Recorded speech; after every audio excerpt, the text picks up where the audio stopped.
Welcome to the Know-It-All for March 20th, 2015. This week, Nintendo made some big announcements. Gabe Newell took a crowbar to the hopes and dreams of Half-Life fans, and we got our first look at the Attack on Titan movie, and it looks fucking awesome! At least that's what I think. Alright, let's get started with video game news. Nintendo announced some pretty big news this week. Not only are they currently hard at work on their next console, they're also making a foray into mobile games, thanks to a new partnership with DNA. The future console they're working on is codenamed NX, and that's pretty much all we know about it. We're gonna hear about it next year, which is forever away! Way to tease us, Nintendo. As for Mobile Mario, the gaming giant's new partner DNA will be developing titles for phones and tablets with full access to Nintendo's IPs. That is some serious power, guys. So we want to know what you think Nintendo should bring to phones and tablets in the comments down below. Also, there's a ton more details. Check out the story.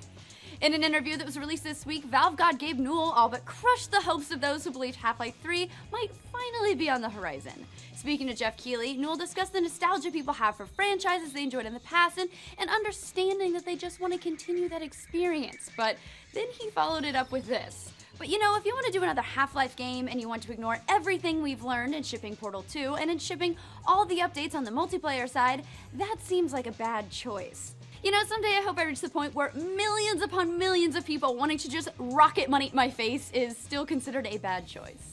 Moving right along to more awesomeness, we're being totally denied this week. Concept art for a canceled Kingdom Hearts mobile game revealed that Star Wars, Wreck-It Ralph, and Frozen, among other properties, have already been meshed into the Kingdom Hearts world.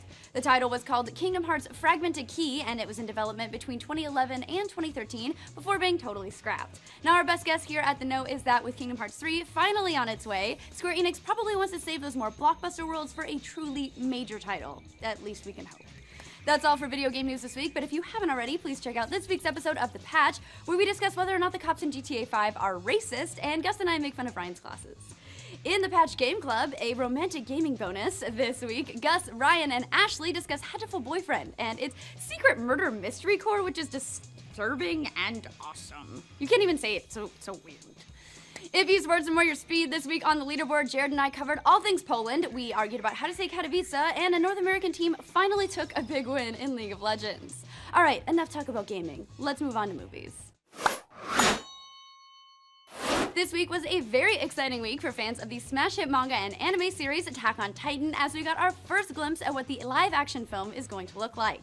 There was some controversy when the project initially announced its cast, as some felt put out by the all-Asian cast because in the original series, Mikasa is actually one of the last Asians in existence, and this led to more character redesigns, like Arumi's hair being black instead of blonde, and not having a medieval setting, having a post-apocalyptic modern world setting. There's all sorts of controversy.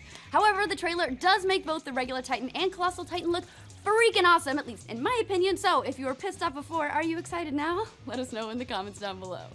Another big movie debuted its trailer this week. Pixels is a new video game-themed alien invasion movie based on a 2010 short in which retro video game enemies invade New York and turn everything they touch into pixels. If you haven't checked it out, it's really awesome. The full-length feature keeps the premise more or less the same and stars Adam Sandler, Kevin James, Peter Dinklage, and Josh Gad. It's slated to hit theaters this summer, and I think it would be a really cool premise if only it didn't star Adam Sandler and Kevin James.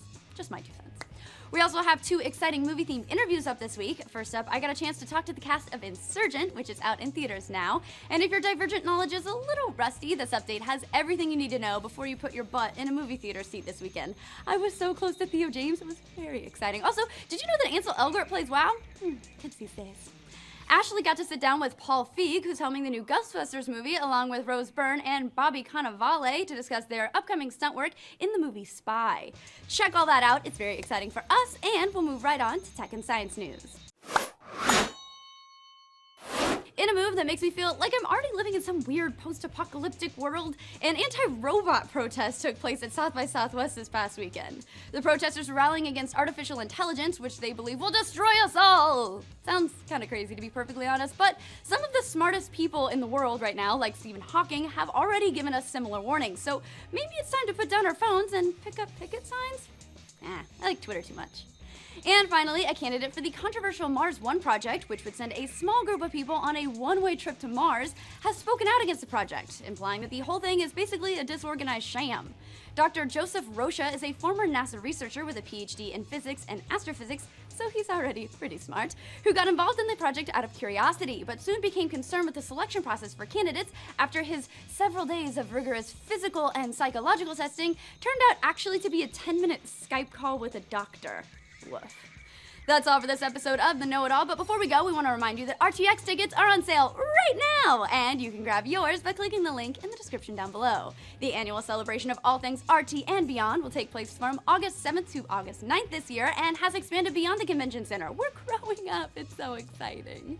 All right, that's it. Have a great weekend, everyone. Heart you.